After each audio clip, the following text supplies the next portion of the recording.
Pineapple gang, I get the money repeat. I could do this in my sleep.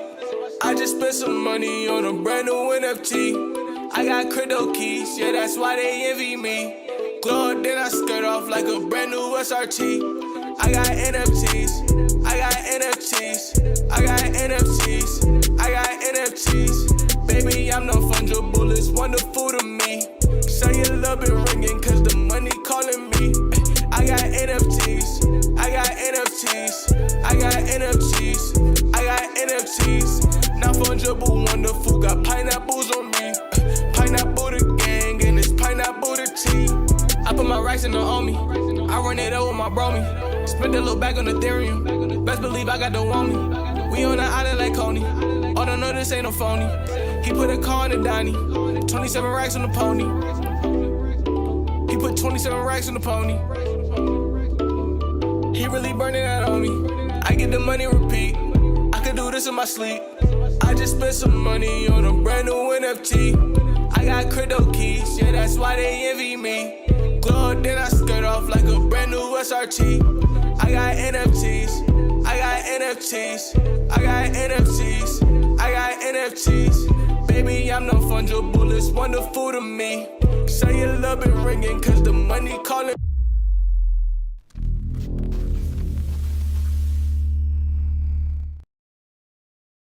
Not fungible. What's going on? Welcome to the stream. We are tuning in live to the Veve Chats Meet Producer Director. Mitch M is what it's titled. So welcome to it. Very curious to see what they'll say during this live stream, or really Twitter Spaces, and to see if we see any updates to the OUP or the OMI utility program, updates there, or if there's really any roadmap updates, period. Or if this is just an introduction to Mitch, who is the gentleman handling the, I guess, the roadmap at Veve. So we'll get to learn a little bit more information and maybe some alpha today. So let's go ahead and jump on over there. I believe there's still an intermission, as a matter of fact. So we'll hang tight and slide on over to the stream real quick. Yo, what's going on? We got Non-Fungible in the house. Welcome in, welcome in. We were just listening to some Non-Fungible Wonderful. So welcome in, man. It's been a while. We need to catch up. We need to catch up sometime and run back some games. But yeah, they're not live just yet. So we'll hang out for just a minute here while they begin. It just looks like Veve, Alex Gonzalez, the head of marketing at Veve, and Reese, as you know, who is the communications manager at Veve. So we're just going to hang out just for a quick sec, and then we'll move on over to the live stream once they start. They're just playing music at the moment, so nothing going on at this time. Facts, bro, let's definitely catch up, man. Yeah, it's been too long, man. It's been too long. I'm missing the videos, man. I'm missing the video updates. On Twitter, I take it. So it sounds like he's starting, so we'll go ahead and tune in real quick. That was not me. That wasn't you playing. That was not me. I know I'm usually the guy who plays the music in the intro. But no, I think that's a built-in feature. Shout out to Ryan holding it down behind the Veve handle. I'm Alex Gonzalez, head marketing here at Veve Digital Collectibles. On stage with me today, we have Reese Skellern, communications manager, etc., communications director. What are we calling you now? I know that was something like that. I don't know. Change it every week. Yeah. All right. And of course, the reason why we're all here today, our new product director, Mitch Mack. Mitch, how the heck are you? Hello. Pleasure to be here. Yeah. Kind of scary. Yeah, I know. You're basically throwing you to the wolves here. But it's okay. The Veve fam is very nice, and I'm sure they'll treat you. Oh, they've been wonderful. Absolutely wonderful. I'm really, really, really excited to be here. And I'm really excited to kind of engage with everybody. Excellent. So you, I guess maybe to get started here, you've been on for just over a month or so at this point. I know you kind of were doing you're onboarding on a part-time basis a couple months ago, and then you're fully on board now. Tell us a little bit about your background in product development, product management, where you came from, and like where you're based, and basically the 101 on Mr. Mitch. Ah, okay. Yeah. So I'm based in New Zealand. Same and co-located with Legal Dave, Dan, and David. Although both of them are kind of they're traveling a lot of the time and kind of bouncing in and out of the country. From a background point of view, I've spent the last 12 odd years of my career specifically in media. 10 of which I've spent in the last 10 of which I've spent working at or in one of New Zealand's largest digital publications that was spanning both Australia and locally now in New Zealand. So a lot of that has been based in product. In fact, the entire background over the last decade or so has been really focused on creating digital products for audiences primarily. Got it. And how did you learn about Veve and what drew you to the role? Oh, this was a very incredible story. I've kind of, on the surface level, looking at where Veve is and who Veve are, I wasn't really aware of Veve up until only about 6 months ago, when Stuff actually wrote a story about the digital media company that I was working for actually wrote a story about Veve, and that's when I started to get to know it.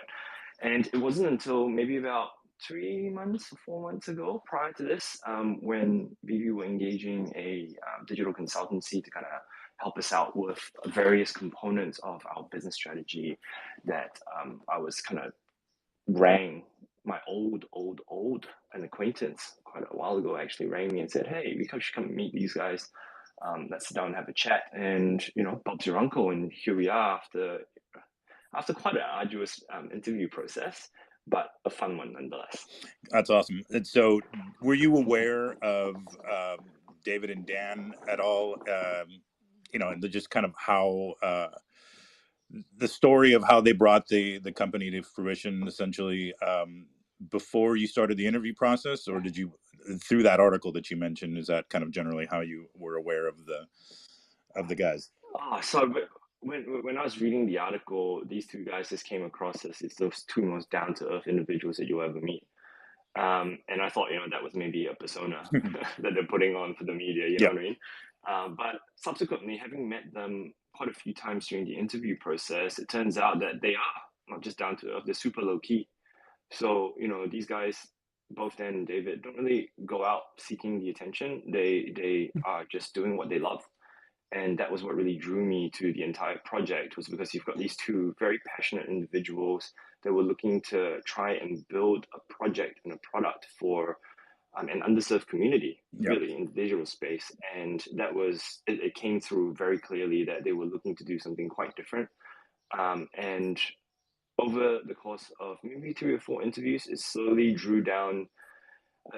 wore down my kind of reservations about the space in itself, particularly given what's happening in the world right now with the world economy and all that type of stuff. It was an interesting kind of decision-making process on my side when I decided that, hey, if there's a better time to take a risk, there's no better time to take a risk. Spent 10 years doing the same kind of thing for a little bit. Now it's probably time for a change. And, this is probably it. Like the two guys, and they were really forthcoming with where they wanted to take Veve and what they wanted to do with it, and I thought it could help. Awesome, right on. Well, I think obviously, as part of the engine that makes this thing go is the community, right? The community is very passionate and involved in everything that we do, but especially here in these bear market time, kind of down market situations. I'd say the community has largely stuck together and made it easier for us to engage with them, whether that be through events or spaces like these, which we'll try to do more of. And generally, we had moved away from spaces to the kind of recorded video format for the updates and things like that because of David and Dan's busy schedule. But I thought it was really a cool opportunity to get people to introduce to you, since you are touching so much of what the community uses on a day-to-day basis, right? And the requests that they have. And I think, one of the things that challenges I think that you're stepping into here, it's a blessing as well, is just how passionate that community is and how much more they're familiar with even in the ins and outs of the product. Let's say even me, that I'm not in it every day, right? I don't trade on the market, for instance, and there's certain nuances about the market that the community, I rely on the community to inform me about if something's wrong or something, there's a bug or something like that. I think part of one of the first things you've done as you came on, and you can talk a little bit more about this, is start to put a little more processes in place on how we kind of glean user feedback. And one of the things that we've done just recently is starting to put out what we were just by default referring to as the advisory panel. Can you tell us a little bit more about how you've done, consumer feedback in the past and how you use it to inform your product development cycles and roadmap, et cetera, and what the goal ultimately is for the advisory panel? Yeah, absolutely. First of all, I go right back and say that, in my years of working in product and engaging customers or people that use the products that we're creating, I've never met a more incredible and a more passionate bunch of people like the Veve community. When something goes wrong or when something goes right, you'll hear about it on Twitter. And so prior to this space, the interview that we're doing now, I've actually been very quietly just watching Twitter and the feeds and the communications that go on there for insight and for information about what's going on and how in the community itself and how the community are reacting to the things that we're pushing out from a code point of view. So in my experience, community feedback and engagement with the community and the people that use your product the most is absolutely paramount. Our jobs as product we're really custodians of products. We don't own the product overall. We're custodians that balance between what the business needs and what the community requirements are. So we're not talking to the community because we talk to the business all the time. If we're not talking to the community, we're not going to be able to get a very important part of the entire process when it comes to road mapping. What's important to people, right? So setting up the advisory panel was one of the first things that I said to David and Dan that we need to be able to do, because not only do we want to glean almost like passive communication and passive information to Twitter feeds and to general communications, we also want to sit people down and have a really honest conversation with them that sometimes might not be feasible in an open social forum.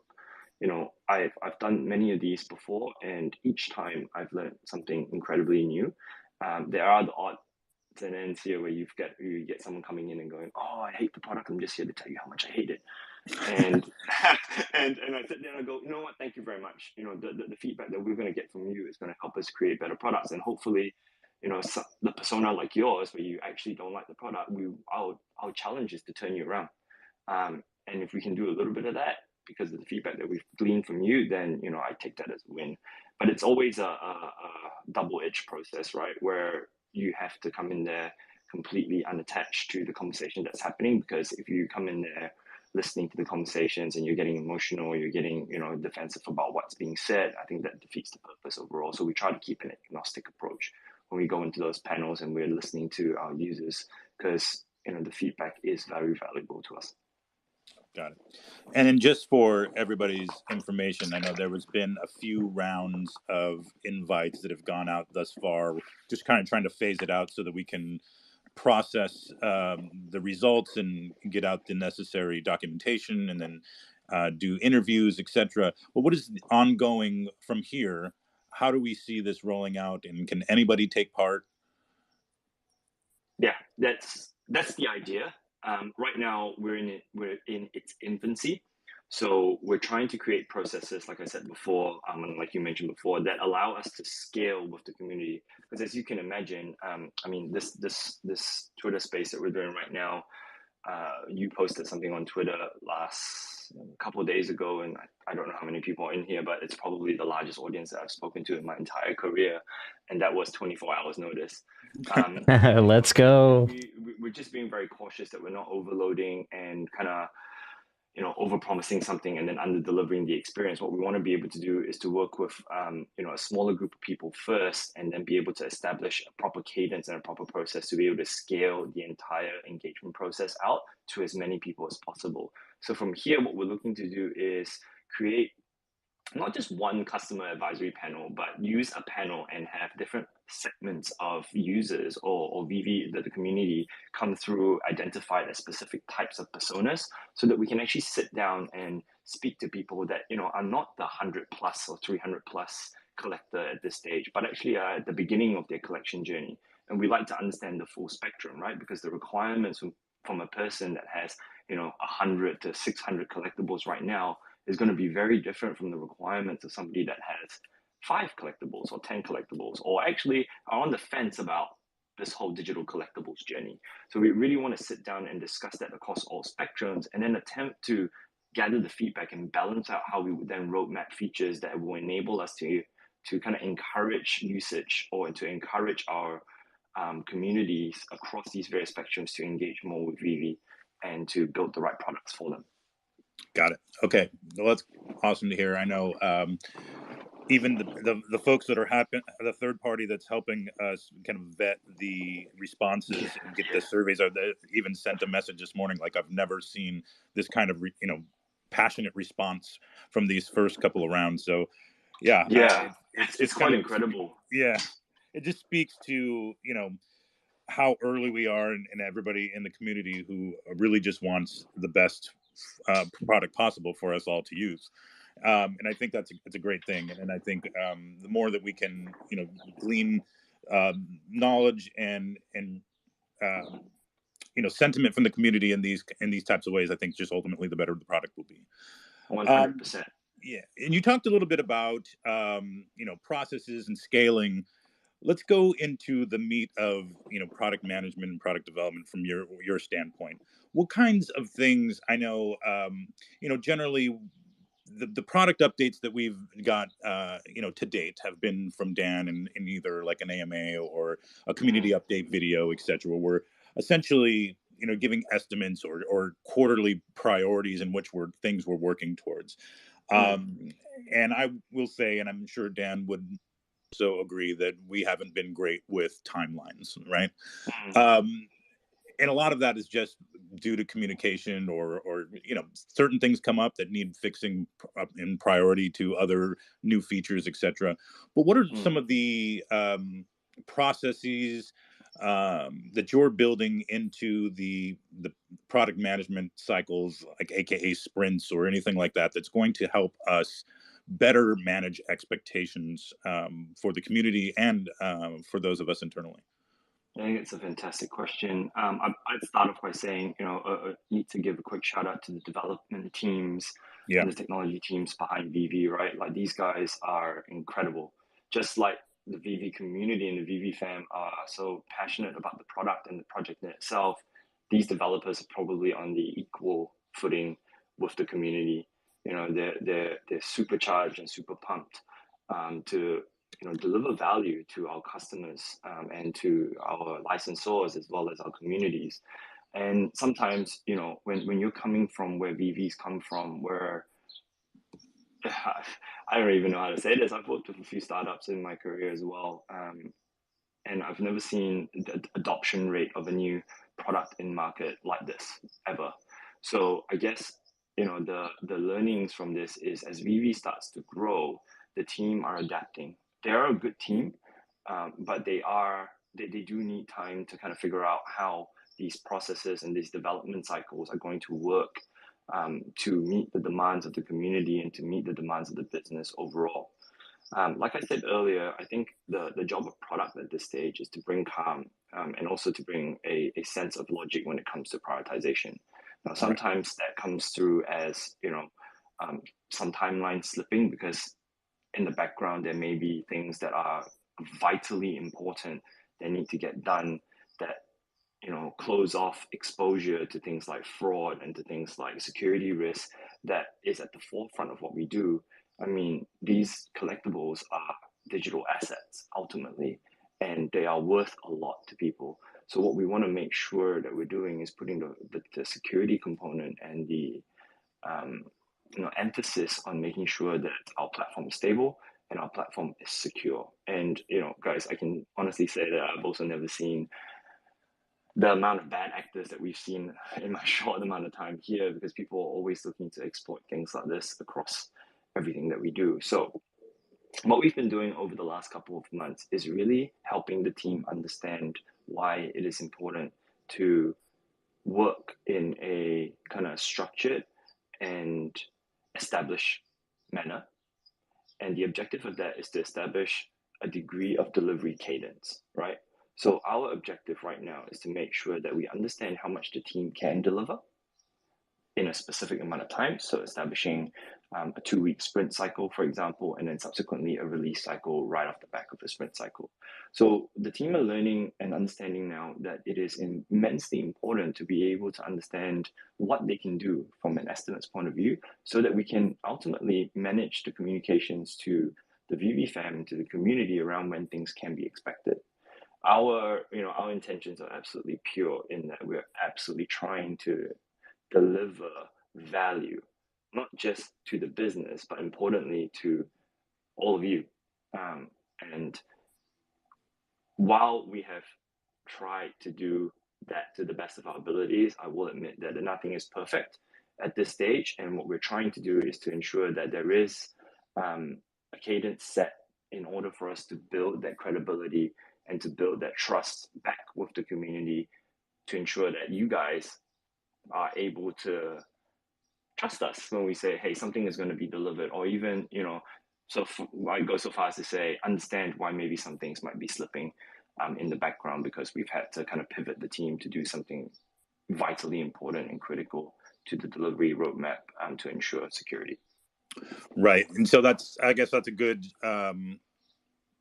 point to make, in that, how do we prioritize? I think, well, you probably just answered, but prioritizing like new features over bugs and security issues, right? And that it's always going to err on the side of caution. It's always going to follow what we would consider any kind of user experience impediment, whether that's a bug or things that may affect the security of the platform or the assets. Because at the end of the day, that's the bread and butter, right? We're all here for these collectibles because we have emotional and monetary connection to them.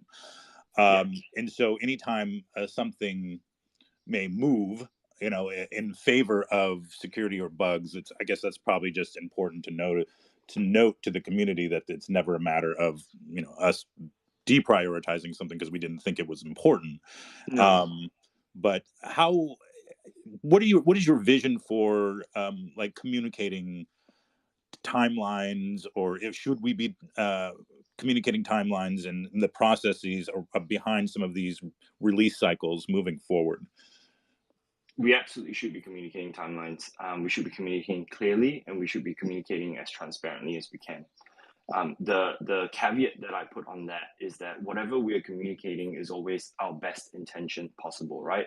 When it comes to feature versus bugs, I'll give everyone an idea about how we do this. So a feature is always something that will take up the bulk of the development capacity and effort for the teams themselves.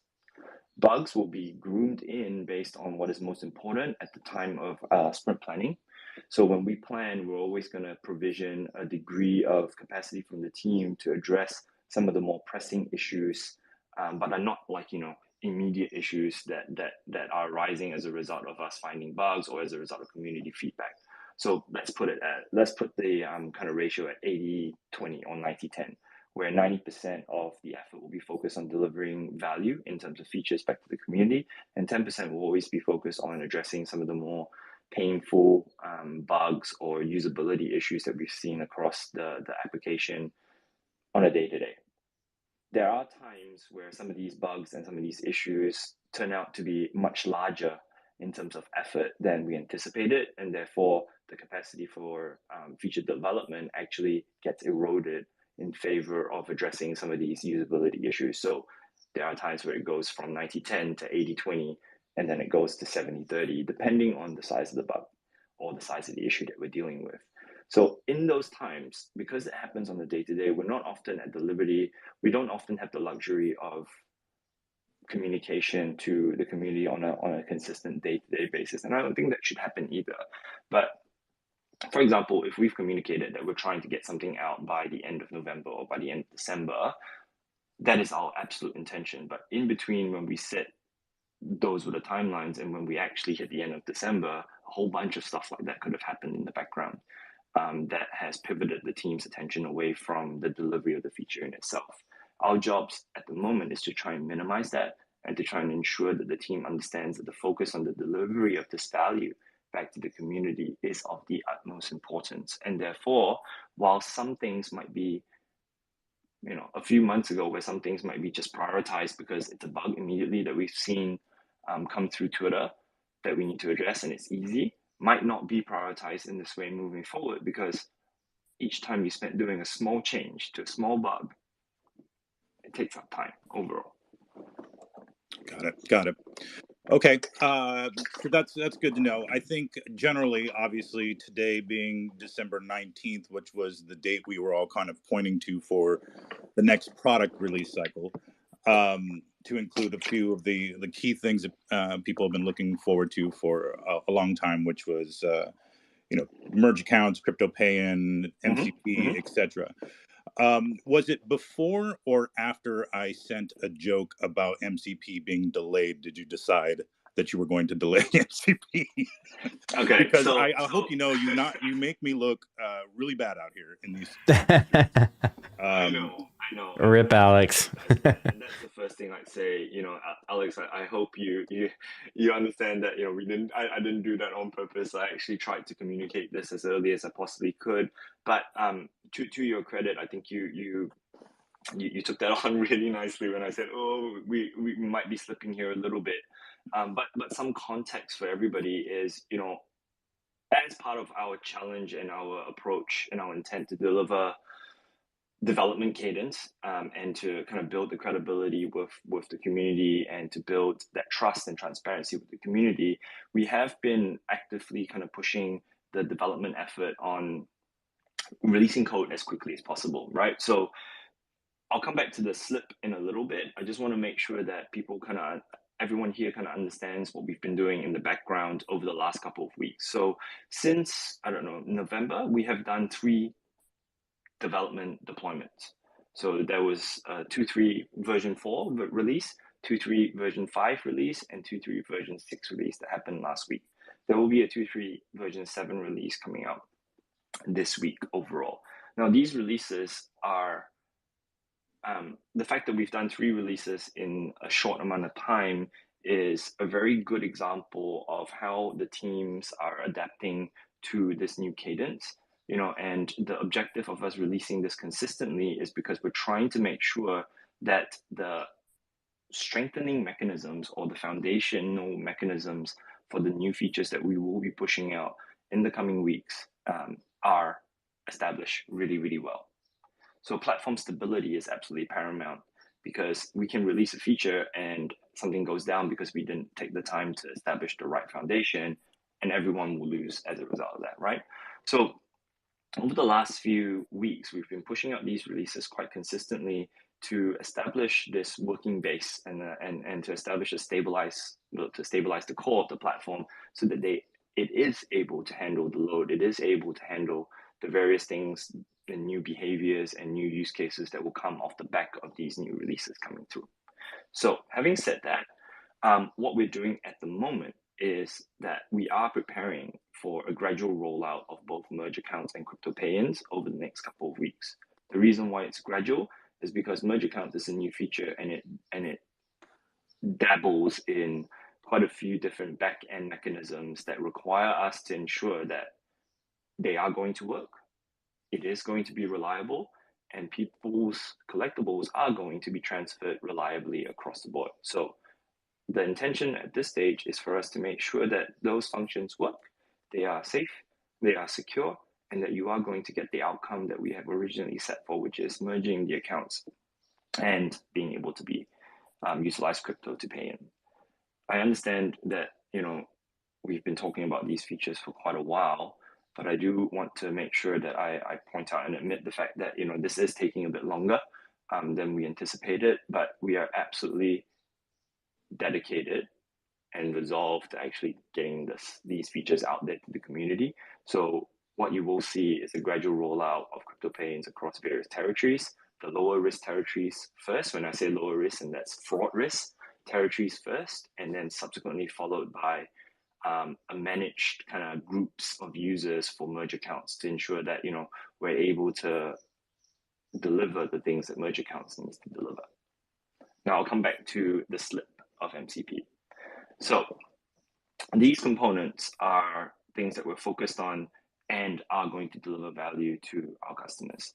MCP, like Dan said earlier, was meant to be rolled out by the end of this year. We are slipping on that by a factor of weeks, not months. And we have slipped because there are things that have come in, as I mentioned before, that have taken up quite a degree of capacity of the team to address. There are security issues and there are stability issues in the platform that we have noticed over the last couple of weeks that would not be good if we did not address it overall. So what we're looking to do is address those first so that we prepare the right runway for when MCP lands in the coming weeks. It will be stable and you will be able to use it. Got it. Okay. So again, to reiterate, it's a matter of weeks and not months. We're not talking end of Q1 or Q2 or anything like that, right? No. It's a matter of weeks at this stage. And I can say that with a degree of certainty because the team actually have said that we need to get this out. We've promised we want to get this out. And I was the one that said, oh, yes, we do. But this other piece is actually a little bit more important and we need to pivot to that ahead of MCP. And we understand that the community is going to be unhappy, but we're hoping that the community understands that we're doing these things with, we're applying as much of a logical approach to this as possible, knowing that we do not want to disappoint everybody. Yeah. I mean, obviously, look, it is disappointing, but we hope folks understand for the reasons you just covered that the security and performance is paramount in these things, especially when it's such a involved process. Like merging accounts is no small feat, right? And calculating daily points on hundreds of collectibles for thousands of accounts is a heavy lift. So we want to make sure to get that right. Correct. Okay, so matter of weeks. Okay, well, we'll work towards that, and we'll look to you for updates as we get closer. But for all of those who are not aware, we do have articles on the blog covering the merge accounts process as well as crypto pay-in process. The release candidate master collector program article has been live for some time, and all of that still holds. But we'll have more updates as we go. Hopefully on the back end of the holidays. Okay, let's talk about then. When bugs come up or performance issues, security issues, etc. How those types of things are addressed. What is your vision for how we should be covering these things? Obviously, we've had a few things come up lately that even I don't have the answers to because I'm not as close to the product as you, right? I'm the marketing guy, but it's important that I think not only it is not only important for us to be communicating this internally but externally so that everybody's on the same page and there's not different information coming from different endpoints, which to be honest with you has been a little bit of a problem, and I'm to blame for that in some regards, and I think just generally we all try to move fast and fix things and not necessarily communicate them in the best way possible. So Can you talk a little bit about how we look to gain some of this trust back and with the credibility with the community by addressing issues especially on some of the more recent things like, what's being dubbed as a shadow ban that I've seen a lot of people complain about, or the remaining editions field, for instance, disappearing. Airdrops have been very problematic for us as of late. Can you just talk a little bit about how we clean Rip airdrops moving forward? Yeah, so I'd start off by saying, these are very natural teething issues with a business like Veve, coming in and being able to reach the amount of people that Veve currently reaches and engages with. These issues are relatively normal when it comes to a company that has suddenly discovered, a whole bunch of very loyal users and highly engaged users that are using the platform on a consistent basis, right? So our jobs at the moment is to ensure that we are able to talk internally, like me and you, for example, establish a open line of communication where we can tell you that there are certain issues coming up, or we can say, hey, look, we're not going to be able to get to this one as quickly as we would have liked, but we'll get to it by this date. So that cadence that I talked about before is very, very important, because we're able to give everybody, whether it is an external view to the community or an internal view to our own stakeholders, of what can happen inside what timeline. Some of the bigger issues that we've seen at the moment, are part of those growing pains that we're seeing. Things that should be automated are still somewhat manual, which is very normal, and we're trying to automate them. And as a result, sometimes human errors do occur, and it is unfortunate for us that the occurrences of these errors were relatively back to back at this point in time when it comes to things like airdrops. So our processes in the background, until we can automate them, needs to be tightened up, and that's what we're doing at this stage. We are sitting down with the various kind of team members that are helping us achieve these outcomes, such as airdrops, and saying, hey, how do we help you make less? How do we help this process be less manual? And how do we help the process by reducing the amount of manual things that can lead to more mistakes? So we're sitting down with our teams and sitting down and saying, hey, how did these things happen? And then understanding them and working a process through in the interim to ensure the minimization of mistakes across the board. When it comes to things like our remaining additions fields, that is, again, comes back down to the development growing pains in the instance where certain requirements were, I think, misinterpreted, and subsequently actually led to us pushing out code that affected that particular field of data. So what we need to do there is really strengthen our QA process and strengthen our ability to detect these things before they hit production and before they go out to the hands of the Veve community overall. When it comes to bots, that is an ongoing battle. And when it comes to fraud, it is an ongoing battle for us. And it takes, and I'll be honest, that component there takes up the bulk of the effort. And it is almost like real time.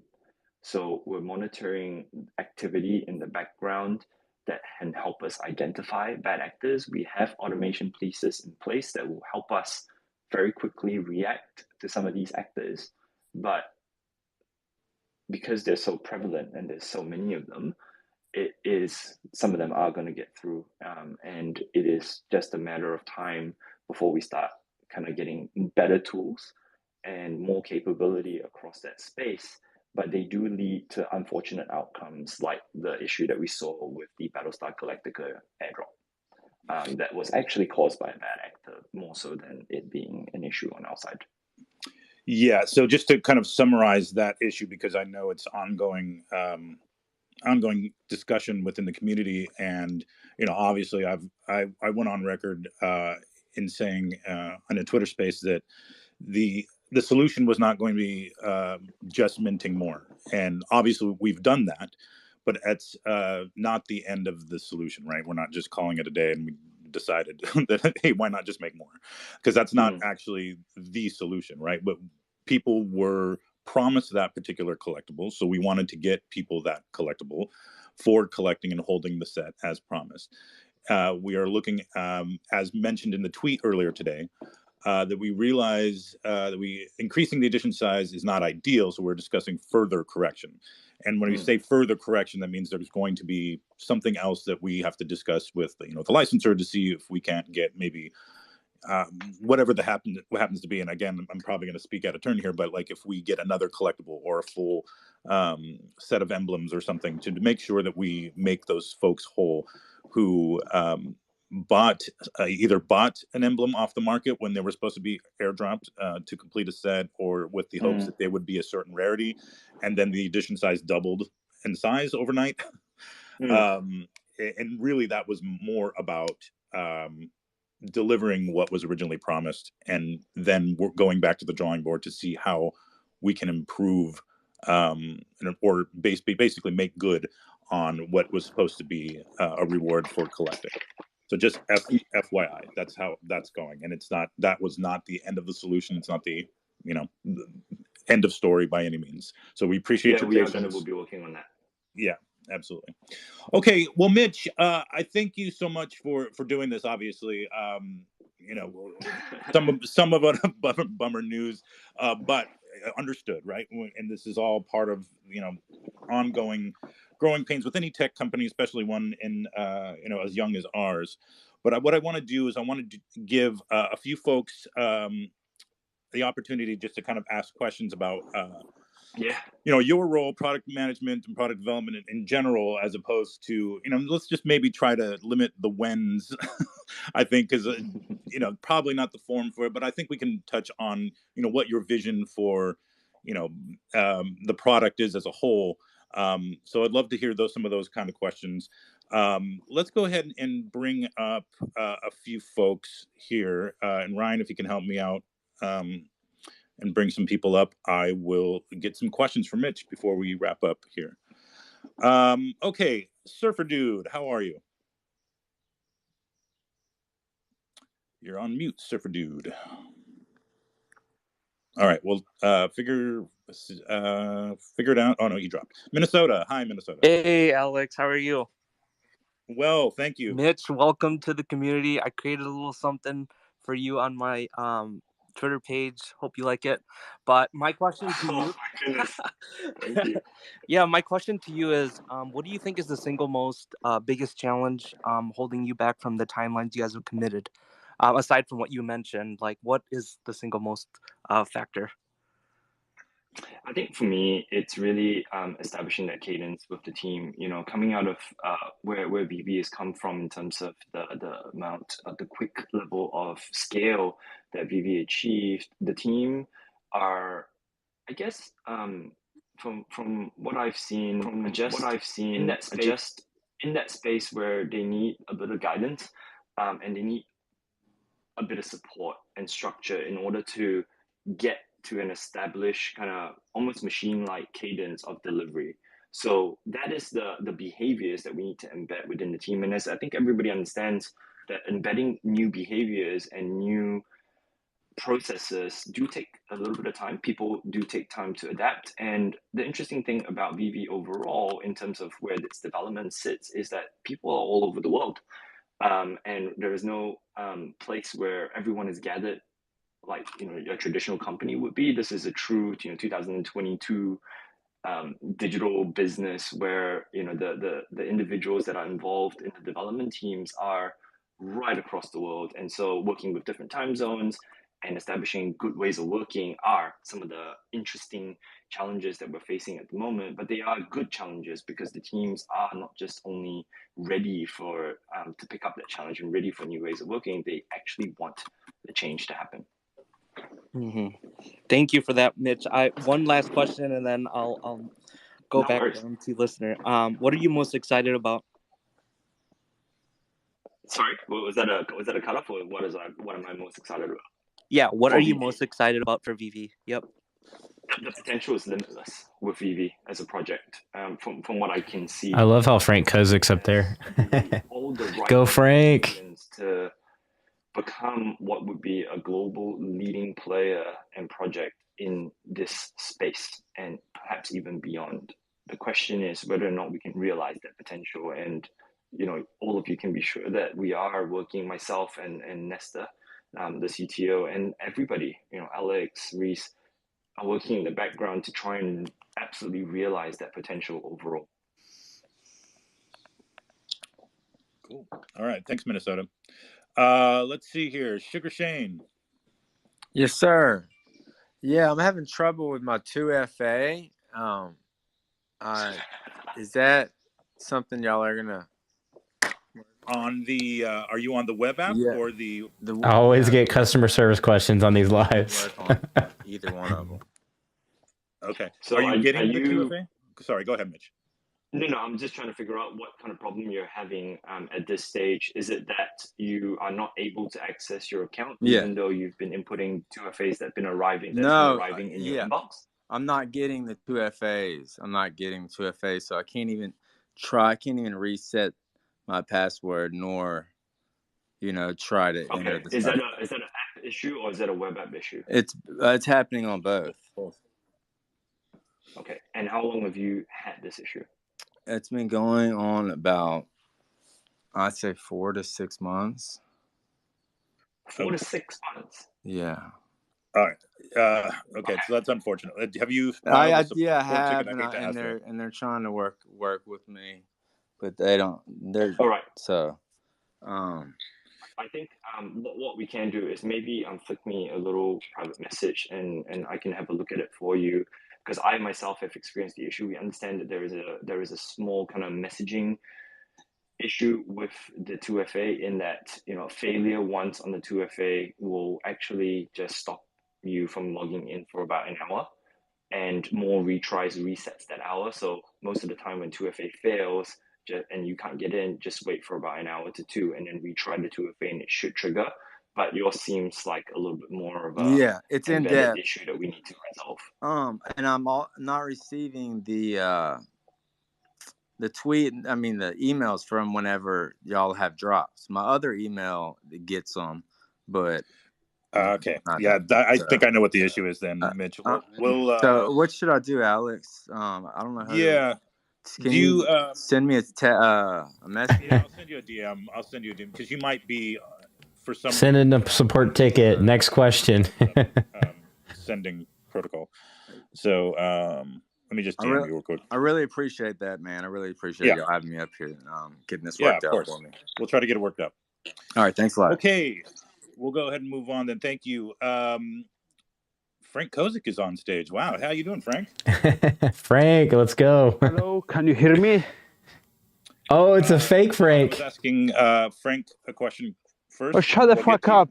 Shout out to Veve Legends on Telegram and fuck you, Alex. That was fun. Yeah, good stuff. I figured there would be one or two of those. We haven't done a space in a while, so okay, Frank, are you with us? Yes, I am. Hi, how are you? Pretty good. Enjoying the cold weather. So I have a couple of questions. I don't know if this is pertinent to exactly what a troll role is. So, Mitch, you're just doing the deep macro sort of coding kind of stuff, or are you also involved in things like cadence of releases and developing coherent programs for us independent artists that license to Veve, so that we have a way to support the people that have bought our product? Because the issue I've been having is there was a bunch of releases about a year ago, and sort of not a lot of context to support the people that bought those collectibles in the interim. And, out on my own, I have no way to sort of support the product line, because at one point, there was a speculative thing about maybe we can do this breeding program. And I'm saying this because I've been getting hundreds and hundreds of DMs over the last few months. So I'm not complaining. I'm just clarifying for those people that keep DMing me. So, when things were a boom time and there was a lot of speculation, a lot of frenzy, a few things were mentioned, like the possibility of a breeding program. And then, sort of subsequently heard from the company, no, that's not going to happen, because I'm assuming there's a huge sort of coding issue behind a breeding program. But I'm starting to get a lot of flack that I've been pumping in, even though I don't, that I made false promises, right? When all I've been doing is trying to figure out what the company is doing. and it's getting a little tiresome. So my question is, going forward, is there going to be any like redress or address or any kind of like hard info when it concerns any of the individual artists, like what their program could possibly look like? Like, do you have, I'm assuming you don't have an unlimited amount of drop slots, but I'm wondering, is there going to be some sort of coherent schedule that like consumer facing talk can go to, and it actual would be somewhat factual and not just speculation that leads to a lot of fudding? Does that make sense? Yeah, it broadly makes sense to me. To answer your earlier question, in my role at the moment, it's not just on the development cadence in itself. It's really about the product strategy across all of Veve, and that includes how we engage with our licensors, and not just about, it's about the licensors and it's about the Veve community. So on that front, we are working on developing what would be a more comprehensive product approach to the entire, all verticals of Veve. So the licensor vertical, our community vertical, where we engage with users and get feedback, as well as our development vertical. So these three areas from a roadmap. Because I mean, you understand my struggle. It's like, I want to be able to sort, because the character that you guys license from me, also exists in the physical realm with other companies, right? And it's been around for almost 2024 is the 25th anniversary of the Labbit. And so the thing is, like, early on, there wasn't any kind of like coherent strategy. So I would I made a couple of tweets. In a sense, I probably overpromised, and then people then took this like, statement of mine that wasn't an official statement, and then like claimed that now they've suffered, problems because of it. And like, I'm kind of getting all the shit for it. And so I want to make sure that going forward, I want to support, my characters and my product in the context of it fully with Veve. But, like, has this been a discussion in the rooms, like putting together a comprehensive interface with the individual licensors, such as myself or perhaps Jermaine Rogers, where we're not going to go out and say something stupid and fuck it up for everybody, but we're actually going to like say something that's real. And, when can we say it to keep interest in our products up and therefore the value of them, right? Yeah. And the short answer is yes, we are definitely thinking and kind of planning in that space. And this is a very opportune moment for me to kind of extend out. I would really like if I could sit down and have a chat with you about where some of these issues are and some of these pain points are, so that I can actually bake that into our product strategy and start to work on a program for the licensors based on feedback from yourself. Dude, let's do it this afternoon. I run a large company that makes collectibles called Kid Robot. So, I know how all this works intimately. I've been doing it in the non-digital world for a long time. The digital world is a lot faster and people are a lot more thin-skinned. So I crave, working hand in hand with you and the community so that people feel if they invest in my characters and my art, like that it's a sound investment for them and something that's going to bring them some pleasure. So like anything you guys need, I'm here in my office at home all day long. And, I like to nerd out. So yes, please, I would love to, and I think I also, since you're kind of new to some of these IPs, I may be able to provide you some information on why these artists are important, what they represent in the community, all that kind of stuff. So if you guys want that kind of feedback, just as part of a toolkit to help direct your teams, very happy to tell you whatever you want to know. Oh, I think that would be infinitely useful. Frank, I really would appreciate that conversation. I'll try and line something up with you after this. Yeah, I mean, I've been in the pop culture collectibles thing for 30 years now, so I know a tad of it. Fantastic.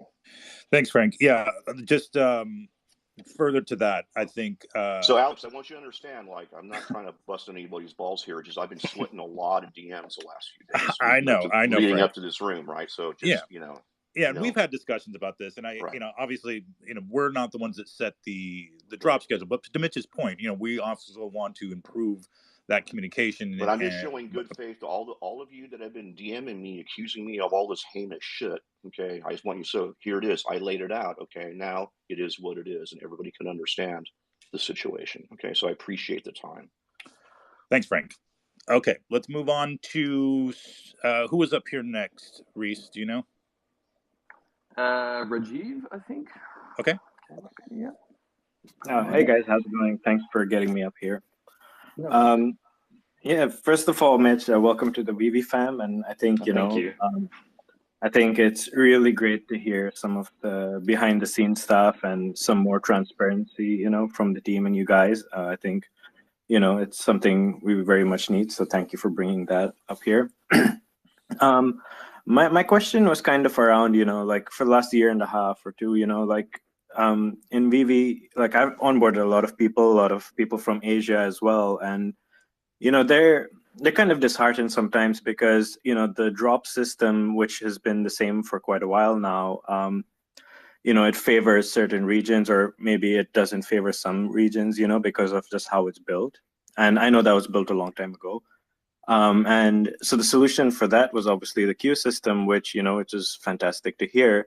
So I just wanted to know on your priority list, where does that system stand? Because we've been hearing about it for a while, and I know it's close, right? We've heard a lot about it recently, which is great. So I just wanted to understand, because it's important for people to think that they have a fair chance, whether they get something or not, that's all right, I think.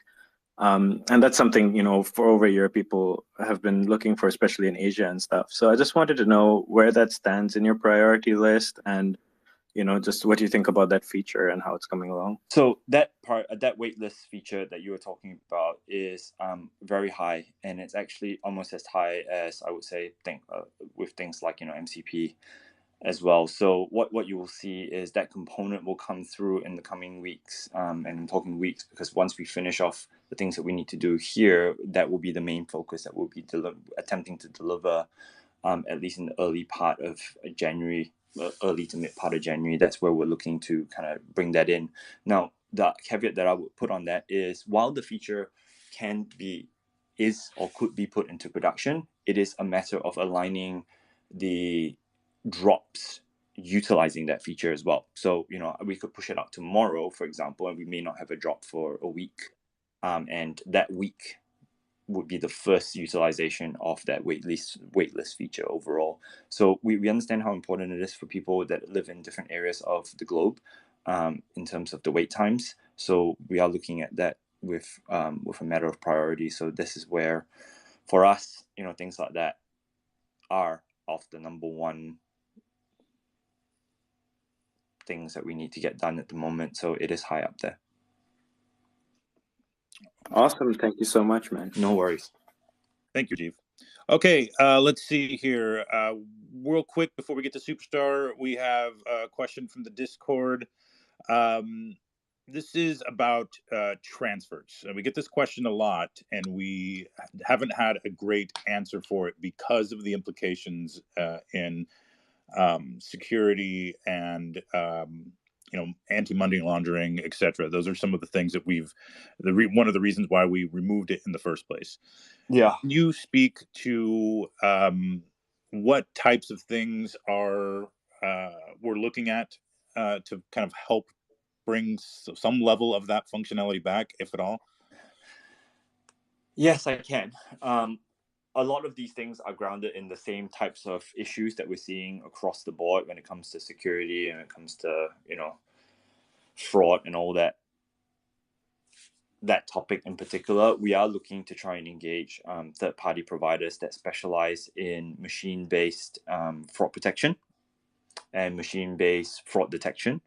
And we are working with them to develop, well, not so much develop, but we are looking to deploy and integrate with their capabilities to help enhance our detection and avoidance capability before we reintroduce these components and these features back into the community themselves. So, this is really about making sure that there are mechanisms in place to not stop everything, but stop the bulk of the bad actors coming through the platform.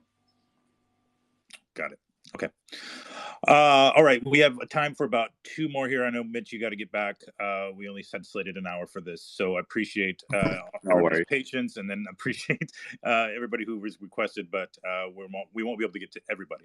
That said, let's move along to It's Village. How are you, man? Superstar was up first. Oh, okay. Yeah, that's right. Sorry. I think that's just kind of my nature to pull it aside. Yeah, we were supposed to bring new voices. I think we said Ryan, but superstars will do. How are you? Well, I mean, thanks for letting us up and being the Grease just laughs. I expect nothing less, so it's all good. And of course, just about that comment before, sorry you had to endure that. Of course, if you come up on the spaces, make sure you got to be respectful at all times. The question I have, we've done a lot of talk recently about airdrops, the hot topic right now, but it's not the first time that we saw an airdrop not go as planned. Can you maybe give us some insight? I was kind of just following up with what Superstar was saying. We were talking in spaces this morning and we had a couple ideas pop up, whether it was a banner at the top of your account, similar to how KYC was that you click on, which then initiates the airdrop, or possible promo code being sent to your account, to your email to be entered in, versus just the traditional go ahead and airdrop it. You know what I'm saying? Yeah. Yeah, that's a good point. And I think, Mitch, maybe you can expand on this question a bit more about notifications within the app environment in general, right? I think there's a lot of things that we rely almost solely on Twitter to get information out, when that would be much easier to communicate, I think, to the wide user base of people that use the app on a daily basis and might not be as active on Twitter, to let them know when certain issues or programs, incentives, etc., are coming up. Do we have plans in the roadmap for in-app notifications? There are always plans in the roadmap, Alex. Yeah. It's a matter of what comes first, right? Yeah. So there is notifications planned, but there are also there's also another aspect of notifications that is quite important. So there is notifications which engage the community on, hey, come back to Veve because there's something cool happening here. But then there's also an element of in-app message distribution that we need to create as well. So it's Village. I think you're referring to that component a little bit more than just notifications, because in-app distribution capability for messages will give us the ability to kind of tighten up that promo code delivery, where we can actually say, hey, this is specifically for you, or because you have done this and therefore that's why you're seeing this message. So these elements are planned in the roadmap. It's just a matter of time before we get to them. And I'm not gonna try and sugarcoat this by saying, oh look, we're gonna give you a timeline, but we have planned this in the roadmap. It's just been falling lower and lower and lower down the priority queue, given the things that we have already promised to the community that we're absolutely dedicated to delivering. That's taking the priorities at this stage. Yeah, thank you. Yeah, because just a lot of people were just like, pretty quite upset this morning how, the edition size they were expecting 500, and I mean, we ended up, there now is a total size of 970. So we're just looking for some solution going forward to kind of, prevent this from happening again. Yeah, and I'm going to echo the sentiment here, in that it has been relatively, for us in the background, we're also going, oh my God, we can't believe this happened again. And for us, it's really, for me personally, it's about accountability, and I am saying to everybody on this space that we are accountable for the things that we do, and as much as people might see this as an excuse or whatever it is, our job is to make sure that we're constantly improving on these processes, and we're constantly trying to deliver value back to the community in itself. So we're going to try and tighten that up in the interim until we can get a proper software solution in place. Thank you, Mitch. Thank you, Alex. Thank you, Ray's. Thank you, Village. Thank you. All right. We are a little bit over time, and I need to respect Mitch's timing and let him get back to work on shipping MCP within the next couple of weeks. Again, everybody, thank you for joining in. Sorry we couldn't get to all of the questions. I want to thank Mitch for his time. We'll hopefully have some level of this communication moving forward in real time, so that we have that open forum for questions and look for improvements across the board, and communicating timelines and technical releases, etc. We do understand your frustration about the delays. We 100% get that, and I think this it'll be worth it when it finally does come out. But we just ask for again, for your patience, and to make sure that we are shipping something that is not only secure, but is what people actually expect from the functionality. Mitch, any last words before we wrap up here and let you get on to your meeting? Yeah, just one or two. I just want to say thanks again for being honest. Even the dude that shouted at us, I understand your frustration. Thank you for being and coming to the spaces and having a good, honest conversation.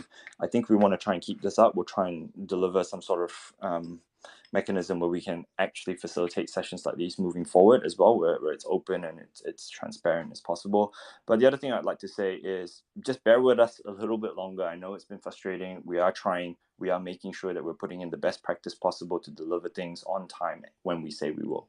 So hopefully you'll be able to see this in our action. So I tend to try to stay away from talking about things as much and let action speak louder than words. Over the coming weeks, you should see things start to flow a little bit better, releases happen a little bit quicker and in more regular cadences. So thanks again. All right. Thank you, everybody. Well, that space ended really quickly. But yeah, so interesting, right?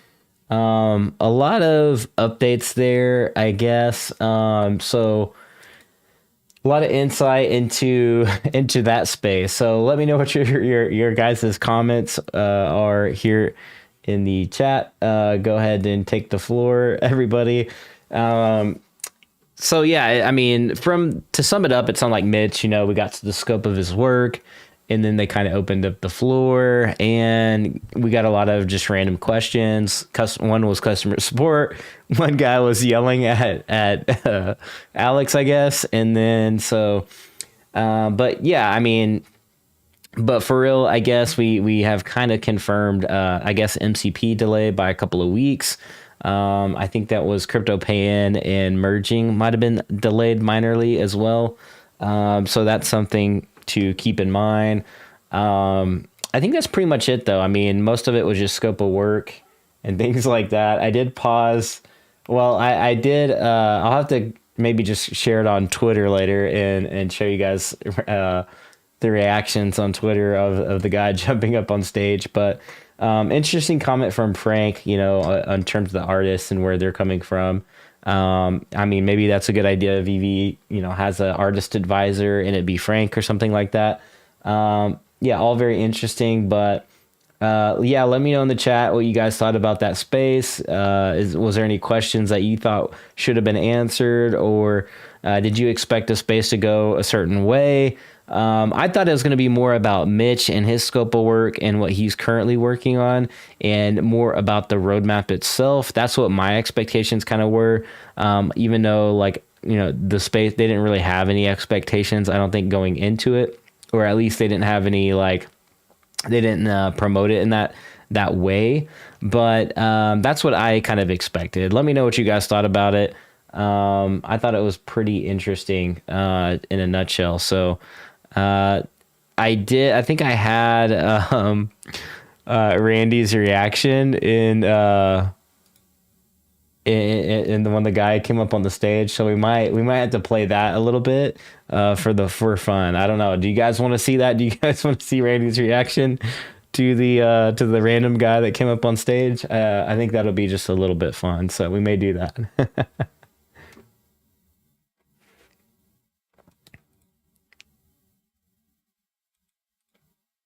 Wait, let me unmute. Telegram, I'll fuck you, Alex. Who the fudge was that?